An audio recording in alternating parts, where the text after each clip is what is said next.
Mga persons under police custody sa Cordova Police Station gibakunahan na batok sa COVID-19. Si Luan Merondina sa report. Sa police station mismo, gipahigayon ang vaccination gahapon sa buntag, pinaagi sa abag sa mga staff sa Municipal Health Office ug sa Station Health Unit sa Cordova Police Station. Sa 197 ka mga persons under police custody, 115 kanila ang nakadawat na og first dose. Actually, yung mga babae kahapon is lahat sila ayaw nila magbabakuna. Sabi ko, huwag kayong matakot kasi ang reason nila is may daw sila, may mga karamdaman. Hinuon, nabakunahan yun ang tanang 18 ka mga babaeng persons under police custody.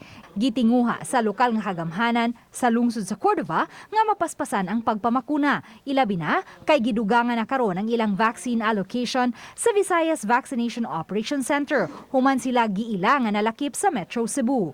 Gisigurong mabakunahan ang mga persons under police custody tungod sa dakong risgo sa takod sulod sa selda. Ang selda nga alang lang unta sa 30 ka mga tao, karon may 197 na ka mga dinakpang nagpunsisok.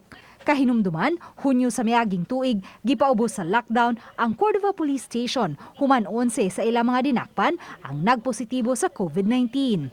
Hinuon fully vaccinated na ang 33 sa 34 ka mga personnel sa Cordova Police Station. Except for yung buntis ko na personnel. Kasi bawal pa sa kanya, advice ng OB niya.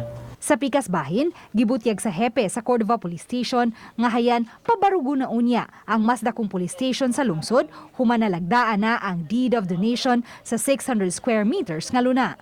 Uban ni Marlon Melgazo, Luan Merondina, Balitang Bisda.